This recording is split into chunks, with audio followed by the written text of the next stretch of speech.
பர்திமேயு சுவிசேஷ ஊழியங்கள் வழங்கும் நற்செய்தி நேரம். தேவ செய்தி பாஸ்டர் ஆர். அகஸ்டின்.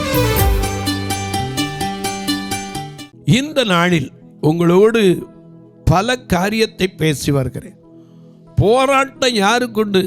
அபிஷேகம் பெற்ற ஒவ்வொருவருக்கும் போராட்டம் உண்டு. இன்னைக்கு அநேகர் கேட்க கேள்வி என்னன்னா, ரட்சிக்கப்பட்டீங்களா, அபிஷேகம் பண்ணப்பட்டீங்களா அப்படின்னு கேட்குறாங்களே. ரட்சிக்கப்பட்டு ஞானஸ்நானம் பெறும்போது இயேசுக்கே போராட்டம் இருந்துச்சு. மத்தேயு எழுதின சுவிசேஷம் 4ஆம் அதிகாரத்தை உங்களுடைய வேதத்தில் திருப்பிக் கொள்ளுங்க. அவர் ஞானஸ்நானம் பெற்று கரை ஏறின போது அவருக்கு வந்த போராட்டம் எதனால? பிசாசினால. எல்லாரும் உங்க வேதத்தை மத்தேயு எழுதின சுவிசேஷம் 4ஆம் அதிகாரத்துக்கு திருப்பி வச்சுக்கிறீங்களா? அல்லேலூயா. சாத்தானின் சதிகளை தகர்த்திடுவோம், இயேசுவுக்காய் வாழ்ந்திடுவோம். சாத்தானின் சதிகளை தகர்த்திடுவோம், இயேசுவுக்காய் வாழ்ந்திடுவோம். இந்த பார் முழுதும் அவர் நாமத்தையே, இந்த பார் முழுதும் அவர் நாமத்தையே எல்லாம் ஊரேந்தும் எடுத்துரைப்பு. நாம் இயேசு ராஜாவே, இது வேகம் வராரே, அதிவேகமாய் செயல்படுவோம். நாம் இயேசு ராஜாவே, இது வேகம் வராரே, அதிவேகமாய் செயல்படுவோம். இயேசு கிறிஸ்துவின் சீடராகுவோம், விசுவாசத்தில் முன்னெடுப்போம். இயேசு கிறிஸ்துவின் சீடராகுவோம், விசுவாசத்தில் முன்னெடுப்போம். இனி எல்லோருமே அவர் பணிக்கின்றவே, இனி எல்லோருமே அவர் பணிக்கின்றவே, ஒன்றாய் எல்லாடும் உழைத்திடுவோம். நம்ம இயேசு ராஜாவே, இது வேகம் வராரே, அதிவேகமாய் செயல்படுவோம். நம் இயேசு ராஜாவே, இது வேகம் வராரே, அதிவேகமாய் செயல்படுவோம்.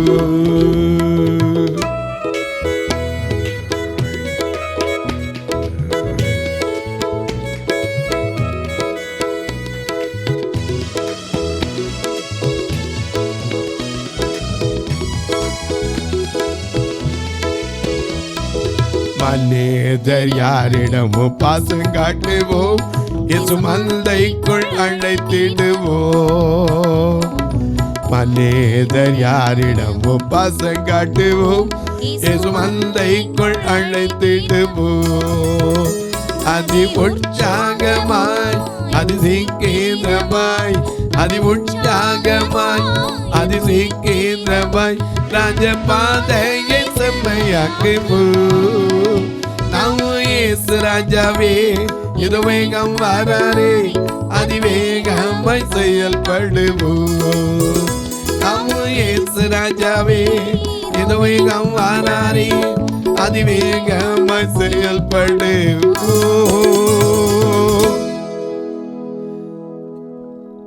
எல்லாம் எடுத்துருப்பீங்க. ஞானஸ்தானம் பெற்ற உடனே உங்களுக்கு போராட்டம் வந்துடும். கிறிஸ்தவ ஜீவிதத்தில் போராட்டங்கிறது ஒரு போர்ஷன், மறந்துடாதீங்க. என்னைக்கு உலகத்தில் உங்களுக்கு உபத்திரவம் உண்டுன்னு இயேசு சொல்லிட்டு போனாரே, ஏன் உலகத்தில் உங்களுக்கு உபத்திரவம் உண்டு, ஆனாலும் திடன் கொள்ளுங்கள், நான் உலகத்தை ஜெயித்தேன், நீங்கள் என்ன செய்வீங்க? ஜெயிப்பீங்க. அந்த நம்பிக்கை உண்டு. ஞானஸ்நானம் பெற்ற உடனே எத்தனை வீட்டில் போராட்டம் இருக்குது. எத்தனை பேர் சொல்றீங்க, என் வீட்டில் யாருமே ரட்சிக்கப்படலையா, நான் ஒரு ஆள் தான் ஆண்டவர் அறிஞ்சிருக்கேன். உங்களை கொண்டு தான் கர்த்தர் அந்த வீட்டை அசைக்க போகிறார். சீரியாவின் படைத்தலைவனாகிய நாகமானுக்கு ஏன் குஷ்டரோகத்தை வர வச்சா தெரியுமா? அவனை கொண்டு தான் சீரியா தேசத்துக்கு என்ன செய்யணும்? ரட்சிப்பு வரணும். அது கட்டளையிட்டார். யோனாவை கொண்டு ஏன் மீன் வயிற்றுல வச்சார் தெரியுமா? யோபனால தான் நினிவே மக்கள் மனம் திரும்பணும். எரேமியாவை கொண்டு ஏன் உலையில ஓட்டார் தெரியுமா? அவன் சொன்ன தீர்க்க தரிசனங்கள் அநேகரை ஆட்டி படைத்தது. அது நான் பார்த்தோன்னா அத்தனை பேருக்கு பயம். ஏன்னா அவனுடைய ஜெபம் எப்படிப்பட்டது? 9:1 வாசிக்கிறோம், என் தலை தண்ணீரும் என் கண்கள் கண்ணீரும் ஆனால் நலமாயிருக்கு. அப்படி நின்ற ஜனங்களுக்காக கண்ணீர் வடித்த ஒரு எரேமியா. என்னைக்கு ஆண்டவருக்குள்ள வந்து ஞானஸ்நானம் பண்ணப்படுறியோ, ஏன்னா வேதம் சொல்லுது, ஒருவன் ஜலத்தினாலும் ஆவியினாலும் பிறவாவிட்டால் தேவனுடைய ராஜ்யத்தை காணவே மாட்டான் என்று மெய்யாகவே உங்களுக்கு நிக்கதேமு கேட்கிறார். யோவான் 3:3 ராக்காலத்தில் அவரிடத்தில் வந்து ஒரு கேள்வி கேட்கிறார். என்ன கேட்கிறார்? வாசிங்க பாப்போம். யூதருக்குள்ளே அதிகாரியான நிக்கோதேமு என்னப்பட்ட பரிசேயன் ஒருவன் இருந்தான். சரி, அவன் ராக்காலத்திலே இயேசுவினிடத்தில் வந்து, ரபி, நீர் தேவனிடத்திலிருந்து வந்த போதகர் என்று அறிந்திருக்கிறோம். சரி, ஏனெனில் ஒருவனும் தன்னுடைய தேவன் இராவிட்டால் நீர் செய்கிற இப்படிப்பட்ட அற்புதங்களை செய்ய மாட்டான் என்றார். இயேசு அவனுக்கு பிரதியுத்தரம் என்ன சொல்லியிருக்கணும்? வெரி குட், என்னை பத்தி இவ்வளவு டீட்டெயில்டா தெரிஞ்சிருக்கிய. நான் டீட்டெயிலா இல்ல, டீட்டெயில்டா தெரிஞ்சிருக்கிய. உன்னை போல ஆளுதான் என் வேணும்னு சொல்லல. உடனே என்ன சொல்றார்? இயேசு அவனுக்கு பிரதியுத்தரமாக, ஒருவன் மறுபடியும் இவ்வளவுலாம் தெரிஞ்சு முக்கியம் இல்ல, தெரிய வேண்டியது ஒண்ணு இருக்கு. மறுபடி பிறக்க வேண்டும். மகனாக தெரிந்து கொண்டீ, மறுபடி பிறக்க செய்தீ. மகனாக தெரிந்து கொண்டீ, மறுபடி பிறக்க செய்தே. ராஜாக்களும் நாங்களே, ஆசாரியர்களும் நாங்களே. ராஜாக்களும் நாங்களே, ஆசாரியர்களும் நாங்களே. ஆராதிக்கின்றோ, அர்ப்பணிக்கின்றோ, அன்பு செய்கின்றோ. ஆராதிக்கின்றோ, அர்ப்பணிக்கின்றோ, அன்பு செய்கின்றோ. பிதாவே ஆராதிக்கின்றோ, இயேசுவே அர்ப்பணிக்கின்றோ. பிதாவே உம்மை ஆராதிக்கின்றோ, இயேசுவே அர்ப்பணிக்கின்றோ. ஆவியானவரே அன்பு செய்கின்றோ. தூய ஆவியானவரே அன்பு செய்கின்றோ.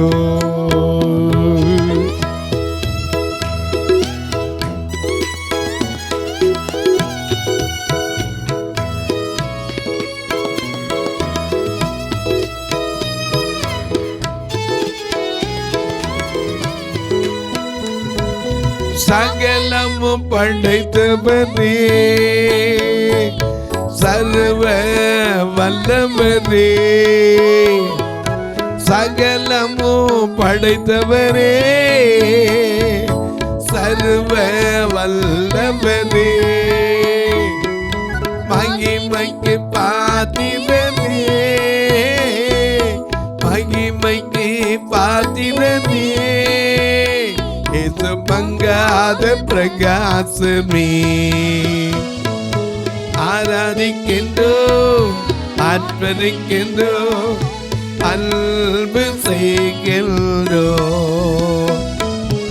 ஆராதிக்கின்றோ, அர்ப்பணிக்கின்றோ, அன்பு செய்கின்றோ. நல்ல கவனிங்க, நீ தேவனிடத்திலிருந்து வந்தவர், இல்லாட்டா வேற ஒருத்தனும் இப்படிப்பட்ட அற்புதத்தை செய்ய மாட்டான். நீ தேவனிடத்தில் வந்தவர்னு மெய்யாவே அறிந்திருக்கிறேன். வெரி குட், நல்லா சொன்னப்பான்னு சொல்லலை. அடுத்த நிமிஷம் என்ன சொன்னாரு? நீ மறுபடியும் பிறவாவிட்டால் தேவனுடைய ராஜ்யத்தை காண மாட்டாய் என்று மெய்யாகவே truly again and again I'm telling to you சொன்னார்.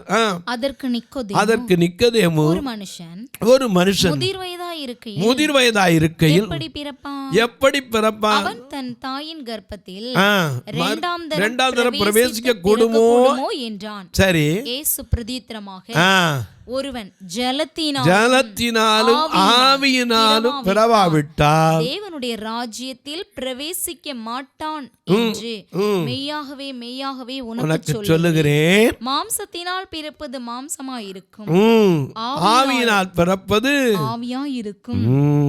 ஜலத்தினாலும் ஆவியினாலும் பிறக்க வேண்டும். மனுஷனுக்கு மற்றவங்களாம் சொல்றாங்க பல பிறவி இருக்குங்கிறான். ஆனா வேதம் அப்படி சொல்லல.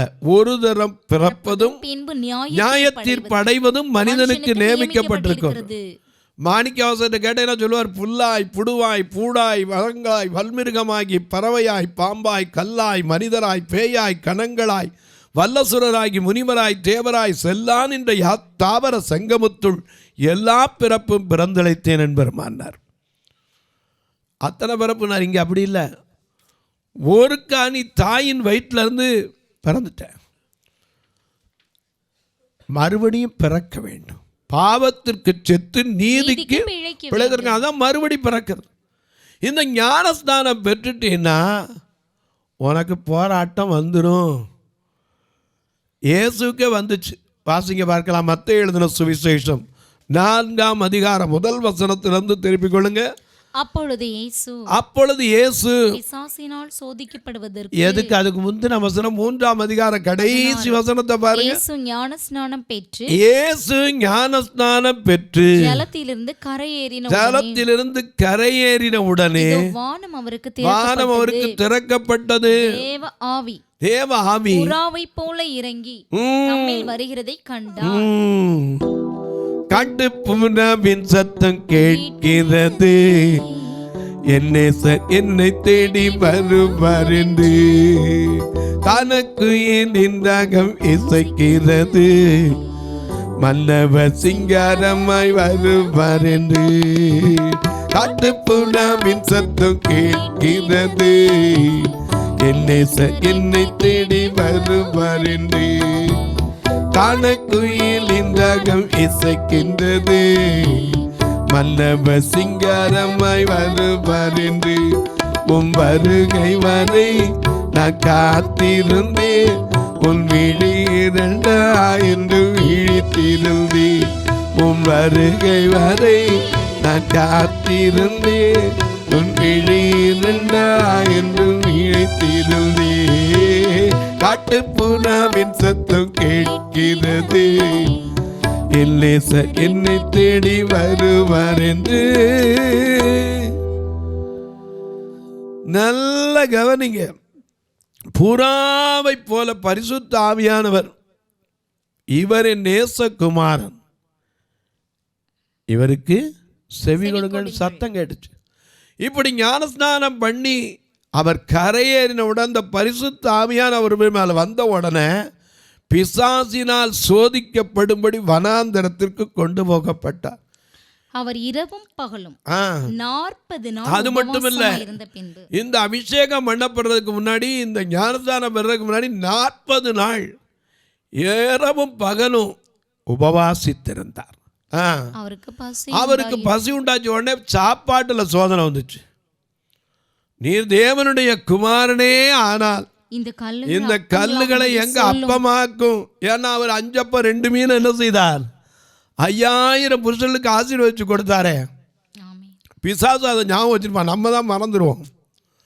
கரெக்டா 5 அப்பம் கொண்டு அனைவருக்கும் பகிர்ந்த சிந்தையில் உவந்த வசீகர சிநேகனே, என்றைக்கு காண்பேனோ என் இயேசு தேவா, என்றைக்கு காண்பேனோ, என்றைக்கு நான் என்றைக்கு காண்பேனோ என் இயேசு தேவா, என்றைக்கு காண்பேனோ.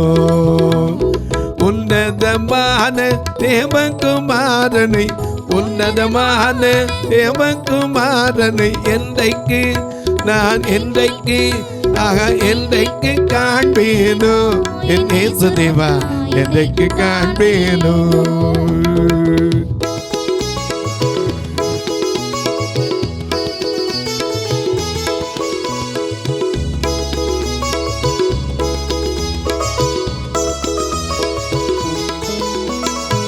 பரகதி திறந்து பாரினில் பிறந்து, பரகதி திறந்து பாரினில் பிறந்து, நரன் வடிவாய் வந்த ராஜ உல்லாசனை என்றைக்கு நான் என்றைக்கு காண்பேனோ என் இயேசு தேவா என்றைக்கு காண்பேனோ, என்றைக்கு காண்பேனோ என் இயேசு தேவா என்றைக்கு காண்பேனோ.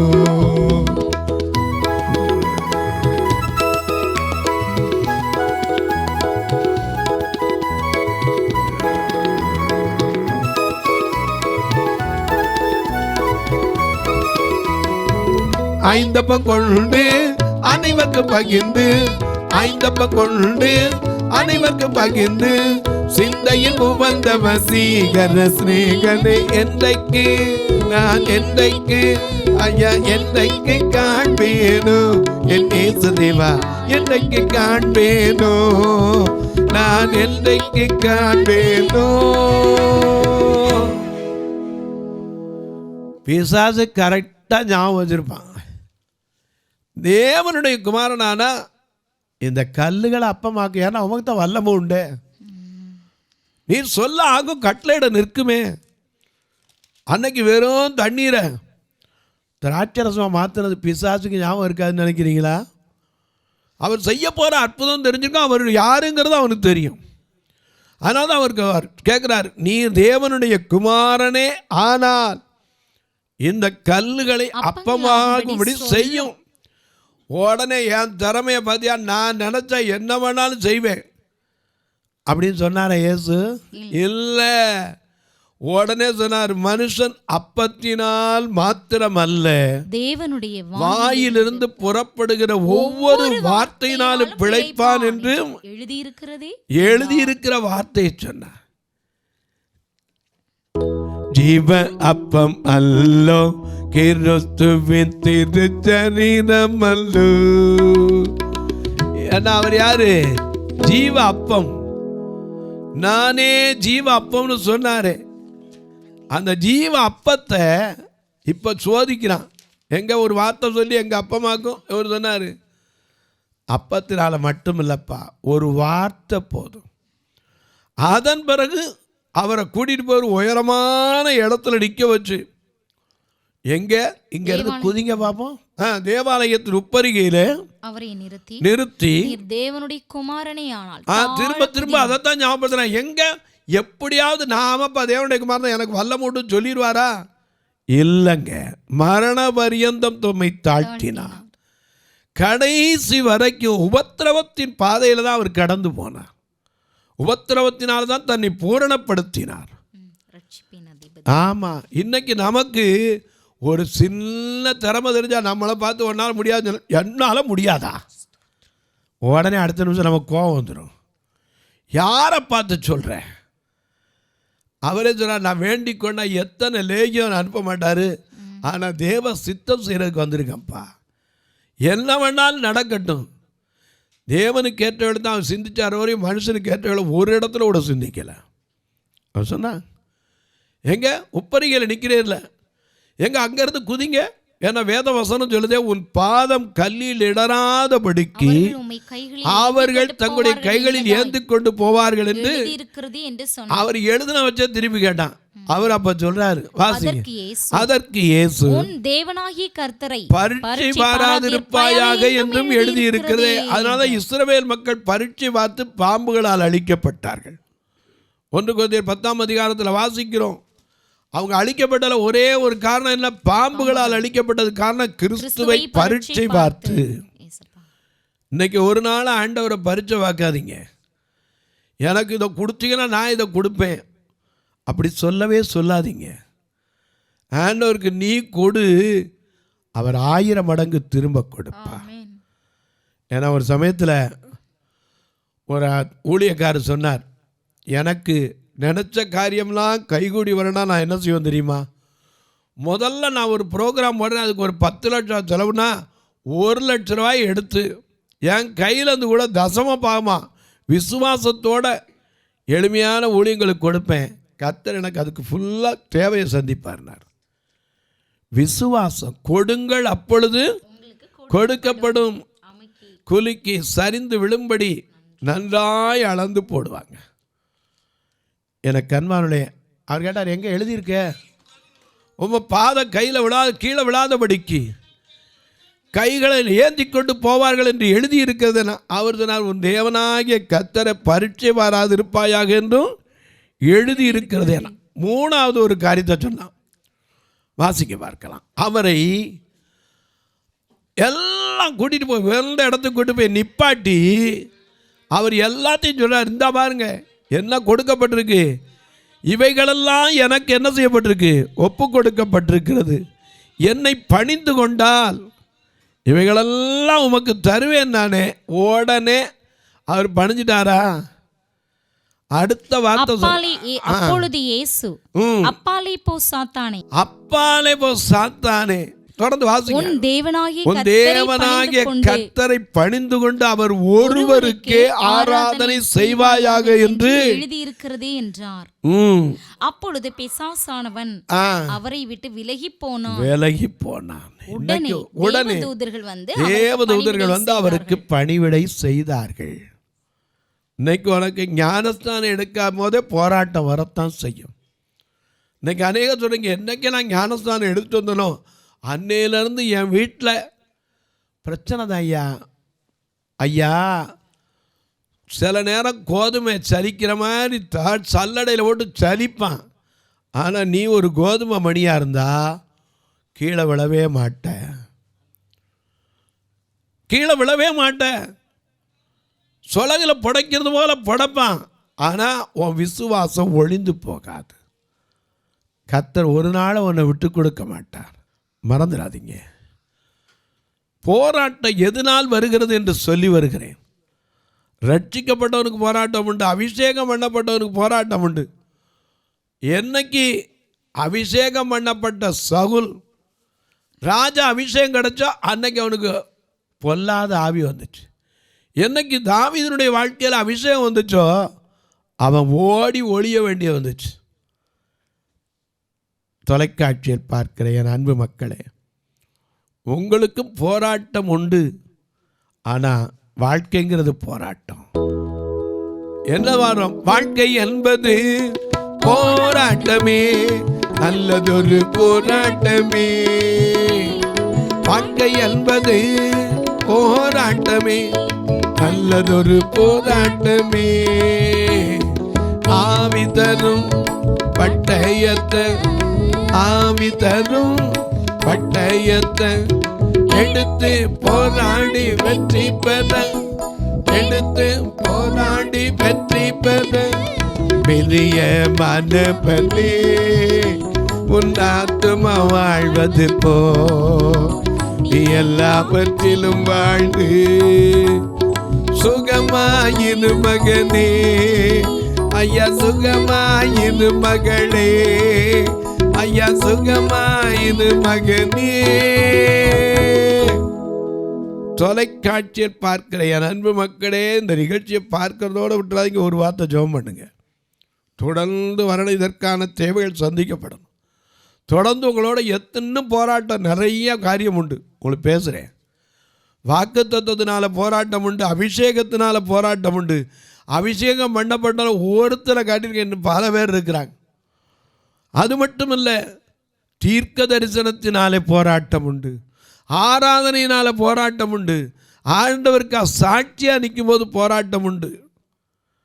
என்னைக்கு ஊழியக்காரனாக வரையோ அன்னைக்கு உனக்கு போராட்டம் உண்டு.